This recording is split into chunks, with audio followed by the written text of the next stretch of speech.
I've written hundreds of articles for Fantasy Pros this year, but honestly, none of it might matter as much as this video right here. Week 8 waivers, massive week, bye weeks aplenty. Let's get into it. We've got to hit on those bye weeks quickly to talk about who you're going to be missing in week 8. It is the Arizona Cardinals, the Detroit Lions, Jacksonville Jaguars, Las Vegas Raiders, and the Los Angeles Rams and Seattle Seahawks. This one is going to be a painful and difficult week. Winning this week in week 8, it matters a lot.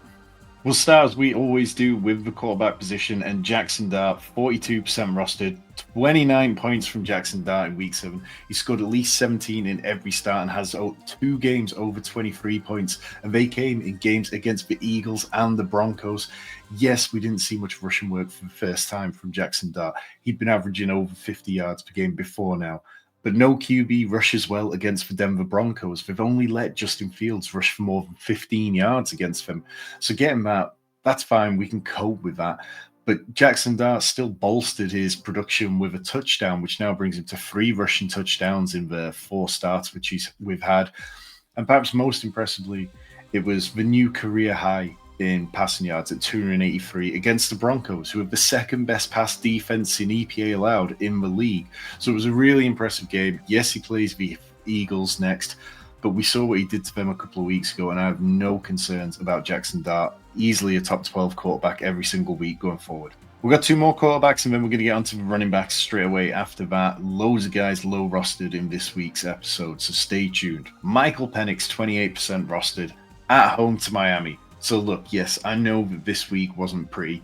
He's combined to score 23 points across 3 games on the road this year, and he really looks like he has some very discernible splits when he's not playing at home. But this week against Miami, he's at home. And Miami ranked 31st against the pass in EPA per drop back allowed. Penix, when he's been at home, has been the QB 10, QB 12. And the only kind of down one was against Buffalo when he was QB 20. So there is plenty that we can pick apart with Michael Penix and why we could say, okay, it'd be nice to get slightly better production out of him. But if you're dealing with the bye weeks and if there's a lot of quarterbacks gone on your league, then Michael Penix against Miami, we just saw the Browns beat Miami. Like, there is no hope for Miami this year, and I would be very happy to have Michael Penix because Drake London's out there. Kyle Pitts has looked okay. He dumps off to Bijan Robinson a lot, who turns short passes into massive points totals. Very much okay with Penix as a streamer. Spencer Rattler, 7% rostered. Now, if you are desperate or really scraping the barrel, then Spencer Rattler is worth considering. Yes, he had only 13.5 points against the Bears, but he's never finished lower than QB 23 this year, which if you're throwing a dart for a bye-week streamer, that's just about passable. Like, we can live with that. And the Saints, they're at home to Tampa Bay this week. Tampa Bay, they've allowed the 10th most fantasy points to opposing quarterbacks this year. They tend to push teams into shootouts. For Saints, they like to play fast. The Bucks, they tend to put up points. They should have a Emeka Egbuka back for them as well. So I really like Spencer Rattler to be just, maybe he only gets to 16 points or so. But that's enough for us in fantasy when scoring is probably going to be quite low in week 8 because of all the buys. We're going to move on to running backs in just a second, but if this is your first time finding us here in the Fantasy Sanctuary, hit the subscribe button down below. Let us know in the comments how we can help you get your fantasy team to that fantasy championship this year.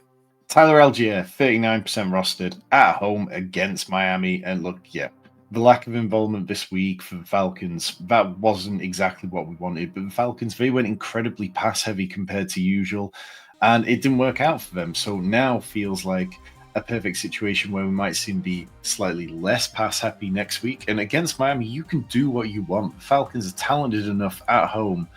They should be running all over this Miami side. Miami Dolphins have allowed the 4th most fantasy points to opposing running backs. They rank 30th in rush defense EPA. And we've seen Tyler Algier at times coming in for Bijan Robinson towards the end of games. We've seen him spelling, like, at times he's had, 3 touchdowns on the season, 3 games where he's had double-digit carries. And I'd be very comfortable with Tyler Algier if you're struggling at running back in week 8. Kyle Monangi for the Chicago Bears, 44% rostered. Now, they're on the road in Baltimore. And obviously, we know how bad the Ravens defense has been this year. I'm not expecting it to be as bad. I think the Ravens coming out of the bye, it's my very biased view they're going to have solved some of those issues. Roquan Smith's back at practice. But we're seeing more usage from Kyle Monangi since the bye week. He's had a 38% backfield carry share. He had 2 of 5 touches inside the 10-yard line since over the last 2 games. And that's since the Bears' own bye week when they had a chance to reevaluate things. Roshan Johnson just isn't involved at all. DeAndre Swift does look very good at the minute. But I want Kyle Monangi just in case anything happens to Swift. Like, there's so much upside there. Brashard Smith rostered in just 6% of leagues. Like, look, we have to be very careful with this. We can't get crazy about the usage because a lot came this week when the game was out of hand. Like, Brashard Smith had a 14% target share, which was second on the team behind only Rashee Rice. And I'm not expecting that to be the case every single week. But there's enough there to show they consistently try to get him involved more. We saw Kareem Hunt left with that ankle injury. We don't know yet how severe that is and whether he's going to miss any time. But if he does, then that should really open up things for Brashard Smith to have a bigger role. The Chiefs, they play the Commanders next week. The Commanders ranked 13th in fantasy points allowed to the running back position. They are definitely a team that ends up getting into high points games as well. So I really like Brashard Smith to potentially have a good role, particularly if Kareem Hunt is out for next week. Devin Neal rostered in 0% of Yahoo leagues. So look, even if a lot of these guys are unavailable, hopefully Devin Neal is available for you and is a worthwhile pickup. It's a fun prospect. He fell to the 6th round, which wasn't ideal, definitely. And it's only because Kendre Miller is out for the rest of the season with a torn ACL that we're even considering Devin Neal. But we've seen the Saints use 2 running backs for the majority of this season so far, and Kendre Miller's had plenty of opportunities. Now those have to go somewhere. Alvin Kamara hasn't looked incredible. So I think that Devin Neal has the potential to be really fun for fantasy football. He finished each of the last 2 seasons in college with over 1,200 yards. He can play in the receiving game as well. Like, he had over 25 receptions in both of his last 2 seasons. He is a home run hitter. Whether he can translate that to the NFL remains to be seen.